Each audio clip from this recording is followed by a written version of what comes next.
ដោយសារគាត់ពីរនាក់ហ្នឹងគឺទីខ្ញុំពេកដោយសារនៅសាលារៀនហ្នឹងគឺអ្នកគ្រូគាត់មានបរិញ្ញាពីការធ្វើផ្លែទំពាំងបាយជូរហ្នឹងពីការ៉ាស់ពណ៌กระดาษពណ៌ហើយនឹងគម្របដបអញ្ចឹងហើយនៅផ្ទះហ្នឹងទាពេកក៏ដាច់ចិត្តថានាំទៅទិញហ្មងទៅហើយកន្លែងលក់ហ្នឹងគឺនៅក្បែរផ្ទះទេអញ្ចឹងហើយគឺមិនបាច់ជិះម៉ូតូជិះអីទេគឺដើរទៅហ្មង3នាក់ម៉ែកូននៅតាមផ្លូវហ្នឹងហើយបើកូនពៅនោះទើបតែមកពីទិញនំទេដោយសារកន្លែងទិញនំហ្នឹងគឺគេអត់មានលក់អាគ្រឿងចឹងទេហើយបាននំហ្នឹងម្នាក់2 3កញ្ចប់ហ្នឹងច្រកថងហ្នឹងដើរអង្គាមថងហ្នឹងរែកស្គួយហ្មងទៅដល់កន្លែងលក់ហើយកន្លែងលក់គឺនៅខាងមុខនោះបងអូនតបខាងមុខនោះហើយនិយាយពីថាខែហ្នឹងផ្កាស្វាយផ្កាល្អមែនតើឃើញផ្កាស្វាយហ្នឹងហើយនឹកឃើញដល់ក្តឹបស្វាយចុចអំបិលស្រួយខ្ញងបងប្អូននិយាយមែននៅក្នុងបរិយាដែលខ្ញុំរស់នៅហ្នឹងគឺបរិយាពិភពថ្មីគឺធម្មតាគឺគេមានដើមស្វាយឲ្យយើងម្នាក់ម្ដងមុខផ្ទះហ្នឹងហើយស្វាយបងដែលនៅក្នុងហ្នឹងបងអូនយើងនៅក្នុងហ្នឹងតាមមុខផ្ទះគឺថាម្ដងគឺសុទ្ធតែផ្កាឡើងបាំងស្លឹកចិត្តហ្មងហើយចូលមកដល់នេះគម្រោងគឺថាទិញកតាពណ៌ទេបាយជាមកឃើញស្រើមជើង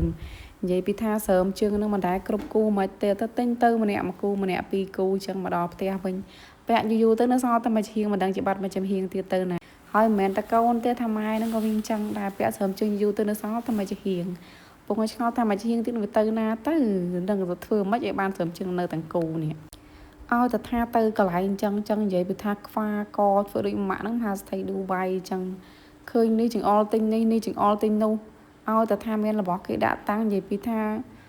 ទីយើងគ្រប់មុខមើលតាក់មុខទៅដឹងតាក់មុខហ្នឹងគឺទាថែមពី3គូប៉ុន្តែខ្ញុំទិញឲ្យតែម្នាក់មួយគូទៀតអត់ទិញច្រើនទេចាំមកបាត់មួយគូនោះហើយបាត់មួយចំហៀងទៀតចាំយើងមកទិញថែមមួយគូទៀតដោយសារស្រើមជើងនិយាយពីថាបាត់អើយបាត់មិនដឹងបាត់ទៅណាទេហើយនេះគឺដើរចូលមកខាងក្នុងកូនជ្រូកគេខ្ជូរបងអូនកូនជ្រូកខ្ជូរមែនតែនទិញយកលុយទុកសំលុយណាគម្រោងមកទិញកតាស់ពណ៌ដល់មកដល់ឃើញខ្មៅដៃមកដល់ឃើញបិចឃើញសភៅថាឲ្យទៅមកលើកណាមិនថាចំណេញទេគម្រោងសុំយើងមួយនឹងអញ្ចឹងប៉ុន្តែពេលមកដល់កន្លែងជាក់ស្ដែងមិនមែនយកតែមួយនឹងទេអ្នកដែលគាត់មានកូនតូចគឺដឹងមិនថាកូនតូចកូនធំមិនសូម្បីតែខ្លួនយើងនឹងក៏ដោយមកដល់ឃើញរបស់ប៉ុណ្ណឹងមិនមែនចង់បានប៉ុណ្ណឹងមកដល់វាតែមានតម្រូវការផ្សេងទៀតចឹងណាហើយនេះគឺបានទៅមករើកតាពណ៌កតាពណ៌ហ្នឹងខ្ញុំយកគ្រប់ពណ៌គេលក់មកស្លឹក100ហ្នឹងដោយសារយើងទិញរាយពេលហ្នឹងខ្ញុំដូចជាយក10ស្លឹក20ស្លឹកមិនដឹងឯងចង់ភ្លេចបានតែប៉ុន្តែយកគ្រប់ពណ៌ទាំងអស់ហើយគ្រឿងដែលត្រូវធ្វើគឺមានកតាពណ៌ហើយមានជាមួយនឹងគម្របដុកទឹកសុទ្ធបងប្អូនអត់ប្រើគម្របដុកទឹកសុទ្ធទេប្រើជាមួយនឹងកតាហ្នឹងយើងកាត់ធ្វើជាមូលយកទៅបិទនៅការ៉ាស់ពណ៌មកស្លឹកទៀតនិយាយទៅចំណាយកតាពណ៌ផ្សេងធ្វើជាផ្ទាំងហើយកតាស់ពណ៌ផ្សេងទៀតយើងកាត់ធ្វើជាផ្លែទំពាំងបាយជូរអញ្ចឹងគឺខ្ញុំសម្រាប់ថាយើងគ្រប់ពណ៌ណាដែលខ្ជូតចឹងយកឲ្យបានច្រើនពណ៌អញ្ចឹងទៅប៉ុន្តែយើងទិញរាយអញ្ចឹងប្រហែលជាខាតមកស្លឹក100បើសិនជាបងប្អូនទិញមកដុំហ្មងអានឹងដឹងតែបានច្រើនហើយយើងចំណេញទៀតហើយឥឡូវហ្នឹងគឺយើងទិញហើយក៏បានដើរទៅផ្ទះវិញដោយសារកន្លែងនៅចិត្តអញ្ចឹងយើងដើរទៅផ្ទះវិញធម្មតាទេតក់មុខឲ្យថាបានអីហើយគឺតែរៀងសប្បាយរីករាយប៉ុន្តែកូនបងនោះអត់សូវសប្បាយចិត្តទេដោយសារថាម៉ាក់ហ្នឹងអត់ទិញកតាពណ៌ផ្កាឈូកឲ្យហើយដល់ពេលមើលទៅបើដឹងថាអូពណ៌ផ្កាឈូកប៉ុន្តែវាអត់មានពណ៌ផ្កាឈូកស្អាតដូចតែគាត់ចង់បានទេពណ៌ផ្កាឈូកដែលគេលក់ហ្នឹងគឺពណ៌ផ្កាឈូកវារៀងដិតអញ្ចឹងគាត់អត់សូវពេញចិត្តជាមួយនឹងពណ៌ហ្នឹងហើយគម្រោងដែលថាត្រូវកាត់ធ្វើផ្លែទំពាំងបាយជូរពីការ៉ាស់ហ្នឹងក៏ត្រូវបានបរាជ័យក៏មកដល់ពេលយប់ម្ដងនិយាយទៅគម្រោងឯហ្នឹងគឺបរាជ័យប៉ុន្តែចាត់ចិត្តថាថតវីដេអូហើយអញ្ចឹងហើយគឺត្រូវតែកាត់បញ្ចូលគ្នាហ្មងទៅអានេះគេហៅថាវីដេអូ 2 in 1គម្រោងនោះថាទិញនេះទេទៅទិញកតាស់នៅហាងកន្លែងគេលក់គ្រឿងក្មេងសភៅអីហ្នឹងថាកាត់ធ្វើតែពាំងបាយជូរនាំកូនថតទៅវីដេអូបរិញ្ញាបងប្អូនកូនតែមានកូនតូចអញ្ចឹងឲ្យគាត់រៀនកាត់តាមនិយាយទៅខ្ញុំឃើញគាត់ធ្វើនៅសាលារៀនអ្នកគ្រូគាត់ធ្វើស្អាតមែនធ្វើដូចតែពាំងបាយជូរមែនតែអញ្ចឹងខ្ញុំចង់ឲ្យកូនគាត់បរិញ្ញាទៅមិត្តភ័ក្តិគាត់ឲ្យគាត់ចេះធ្វើដែរប៉ុន្តែគម្រោងហ្នឹងវាអត់ជោគជ័យទេដល់ពេលបងគាត់ប្រវោមកញ៉ាំអីនៅក្រៅអញ្ចឹងទៅគាត់បានថតវីដេអូតពីការធ្វើផ្លែតាពាំងបាយជូរហ្នឹងអញ្ចឹងចាំពេលមានឱកាសលើកក្រោយចាំខ្ញុំធ្វើវីដេអូជូនបងប្អូនមើលសំខាន់យើងមកញ៉ាំអីសិនណាវីដេអូហ្នឹងចាំលើកក្រោយខ្ញុំថតបន្ថែមឲ្យទៀតហើយកន្លែងញ៉ាំអីហ្នឹងក៏អត់នៅឆ្ងាយដែរនិយាយទៅផ្ទះរបស់ខ្ញុំនៅផ្លូវក្បែរហ្នឹងគឺសម្បូរកន្លែងញ៉ាំអីយូរទៅយើងគិតថាផ្ទះយើងដូចនៅក្រុងអញ្ចឹងពេលមកនៅត្បូងខ្ញុំគិតថាផ្ទះរបស់ខ្ញុំនៅនេះគឺដូចនៅស្រុកស្រែអញ្ចឹង ដោយសារនៅនេះមានស្រែមានគេធ្វើស្រែមានគោមានក្របីនិយាយទៅដល់ពេលចឹងគឺដូចស្រុកស្រែចឹងហើយកន្លែងនេះគឺឈ្មោះរបស់គេដូចជាវាស្រែពេជ្រនិចវាស្រែ100ចឹងហ្នឹងប៉ុន្តែនឹងមិនមែនវាស្រែ100ទេគឺនៅខាងក្រាំងធ្នងនិយាយទៅខ្ញុំចូលមកហូបនៅនេះតាំងពីដែលហាងគេបើកសម្ពោធដំបងហាងហ្នឹងដូចជាហាងបងស្រីស្វាយសុជាតិតាហើយខ្ញុំថតនេះខ្ញុំមិនមែនមកប្រម៉ូទអីទេអត់មានណាជួលប្រម៉ូទទេតែដោយសារខ្ញុំត្រូវកាត់តវីដេអូបញ្ចូលជាមួយនឹងវីដេអូថ្ងៃមិញអញ្ចឹងក៏កុំឲ្យខាតពេកយើងក៏ថតជាវីដេអូ 2 in 1 ចូលគ្នាតែម្ដងទៅអាពីក្បាលល្ងាចណាថតវីដេអូថាត្រូវទៅកាត់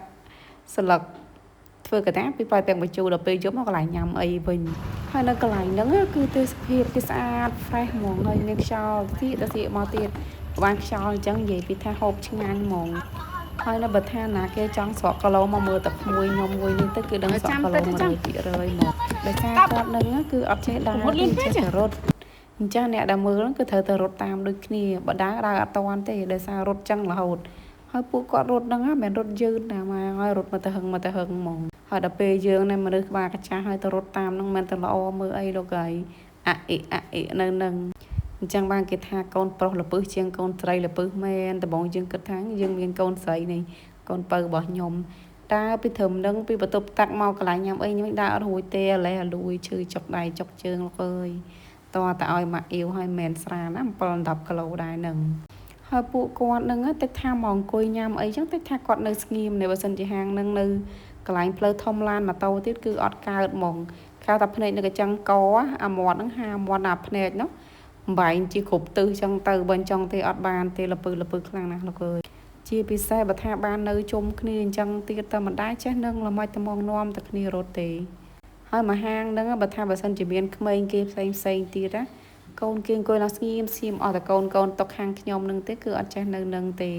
គឺថាចាំងទៅចូលរហូតដល់ចេញបើថាអត់បានទូរស័ព្ទទេគឺនៅអត់ស្ងៀមហ្មងដូចឃើញជាក់ស្ដែងក្នុងវីដេអូនឹងអញ្ចឹងជាពិសេសកូនក្មេងប្រុសក្មេងនេះគេឃើញខ្ញុំថតវីដេអូអញ្ចឹងគេសុំមកចូលវីដេអូហើយយើងឲ្យទៅខ្ជូតក៏ខ្ជូតចេះធ្វើមាត់ខ្ជូតជាអីកម្មិចកំមើមខ្លាំងណាស់មកដោគឺនៅតែថើបចេះទៀតនៅចិត្តគ្នាមិនដែរចេះត្រូវគ្នាមកទៅក្នុងគេស្នាមត្បិចធម៌មកហ្នឹងចេះនឹងមកលេងទៅញ៉ោះទៅប្អូននៅមួយថ្ងៃ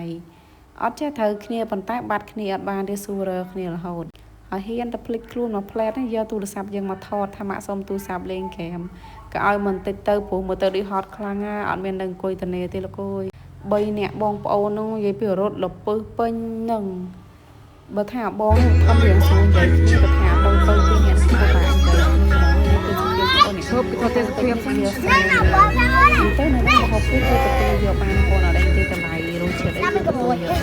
អូចេះគេមើលទៅចាប់ដើមអត់ណាឈ្មោះបងនេះគ្នានេះកំងហើយតែគេដល់យកមកយ៉ាលេងបាច់ឆ្លុះអានោះវាអានោះមានអ៊ីនធឺណិតហ្នឹងណាមួយរត់លេងយ៉ានេះអានោះមានអ៊ីនធឺណិតណានោះមើលណាកើតអានេះលេងបាច់ឆ្លុះបាញ់ក្តាប់បាច់យកដល់ហូបនេះគឺតែបានអូលីសុកហ៎អានេះសាច់អាំងហ៎អូអាំង